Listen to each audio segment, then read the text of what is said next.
That's Nick. And that's Joseph. And today we're here to talk about The Killing of Two Lovers. This first solo feature, but technically fourth, film by Robert Machoian that premiered at the 2020 Sundance Film Festival in the next section. Neon is distributing it. It's finally being released after many delays, May 14th, 2021. Notably, it also was part of the New Directors, New Films program, which is quite a distinction for that lineup as well. We're in April. Okay, never mind. The main characters' names are David and Nikki? Yes. Okay. This film is set in modern time in like rural Utah during like the winter. Like going into winter. Because they're Or dressed are they coming out of it? Well, I see snow, right? Yeah, Isn't there there's snow. Anyway, David, who appears to be in his mid-30s, he's dealing with some complications in his marriage. So he's married to a woman named Nikki, who he's known since high school. And they have 4 children together, 3 younger boys and then 1 like teenage daughter. And we find out that they have decided to separate or make their marriage open for a time. David seems to be under the impression that this is a time for them to work on their relationship, which I find funny. But he seems to be very optimistic about them getting back together. And Nikki has already moved on and started dating another guy. So he's struggling with that. And then balancing like spending time with his children. But the story is pretty basic. It's just like us understanding that. Then one day when he's returning his kids back to the mom's house, or their house where the mom is living, because David's living with his dad, he sees that she is with her boyfriend. And the boyfriend and David get into an altercation. And the boyfriend whoops David's ass. David drives off in his pickup truck without the children. And kind of like in a daze runs into a field and just stops. And when he sort of gains... he's not unconscious, but when he sort of recognizes where he is, he sees in his rearview mirror what he thinks is the boyfriend like pulling up and then coming to attack him. So David has a gun and he gets out of the truck and shoots. But really, it wasn't the boyfriend he saw, it was his wife, Nikki. He doesn't shoot her, but she finds him, they reconcile, and then the last scene is that, or the next scene and the last scene is them sometime later, like as a family at the store, and everything's back to normal. The end. Okay. There you go. I don't have much to say. You were told this film, someone who saw it thought it was a masterpiece and told you that, and then you told me that. And I think that hindered my experience of the film because I think I was expecting something very different. Also, what I didn't mention is the film opens with David standing in a bedroom with a gun pointed at the bed, and we presume that there are people in the bed. So maybe it was his wife and her boyfriend. Well, here's the toilet flush. Like, one of them is in the... He gets startled and runs away. So the film opens with a bang, and then the title, I assumed it would be something different. It's a very quiet, you use the term art house film, and so that makes sense to me. I think it's well done. That like I think the acting's very strong. The story, we went back and forth about. I just didn't care for the story. There were components that I thought were missing, but you go ahead and talk. Okay. I wouldn't quite say it's a masterpiece, but there was a lot I really liked about it. It was shot by Oscar Ignacio Jimenez, and I really, lots of outside exterior shots with natural lighting. I think it's a beautiful film to look at, and is framed in a way where even the figures in the landscape are kind of not even the center of attention, which I found really interesting. I think that both the title and the opening scene are really misleading, but he, immediately after that scene, he kind of scuttles back to his father's house with who he's living with, who's kind of this decrepit old man.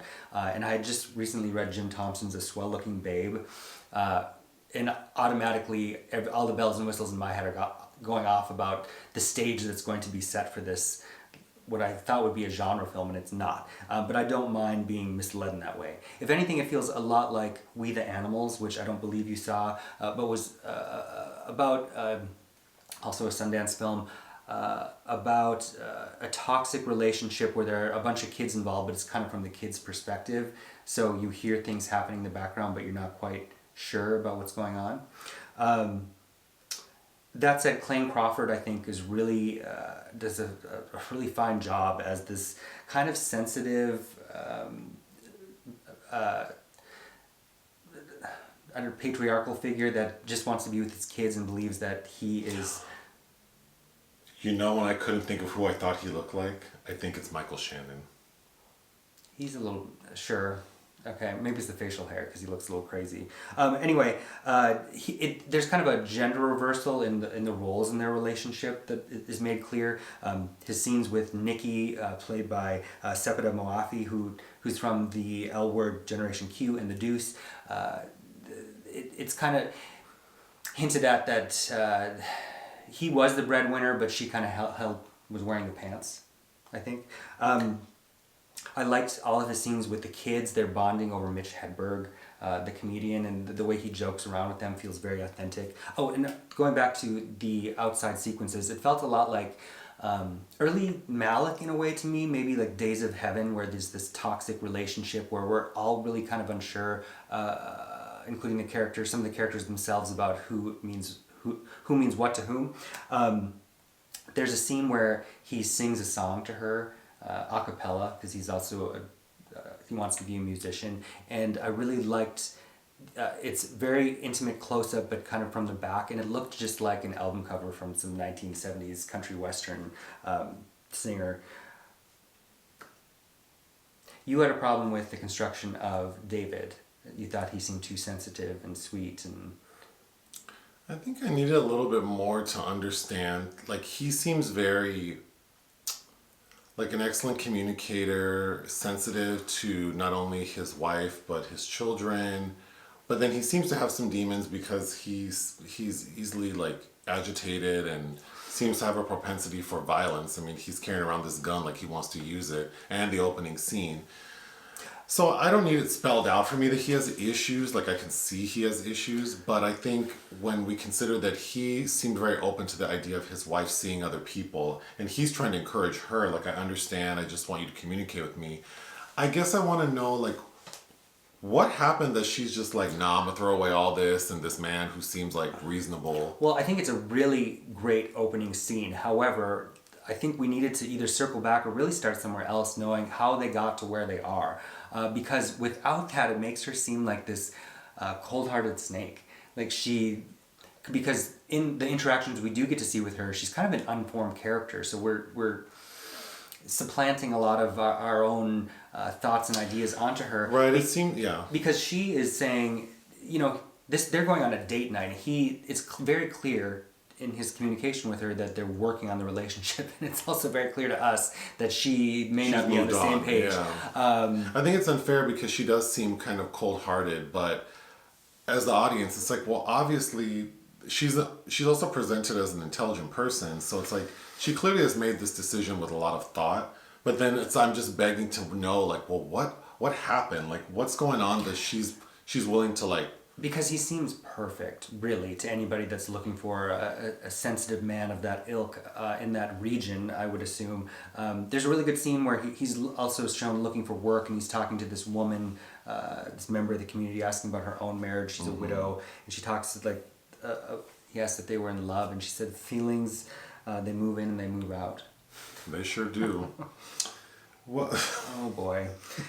What do you think the title means? Well, I had a hard time remembering the title. You sure did. The 2 killings last week.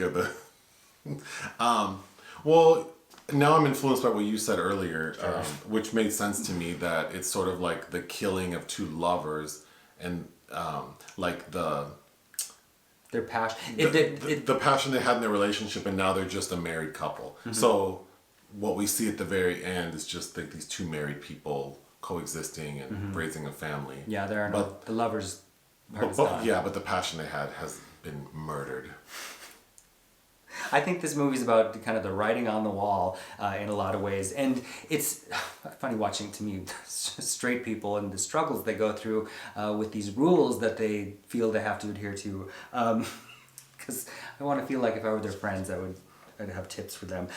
There's a I wonder if it's either a Strangers with Candy episode or the prequel film where Stephen Colbert's character, he had that romance with Jeffrey Noblitz, the art teacher, played by Paul Dinello, and they're always struggling to come together, it seems. And Stephen Colbert's character says something like, "I'm not pulling away from you, I'm pulling me towards myself," which I feel is what Nikki is doing. Pulling me towards myself.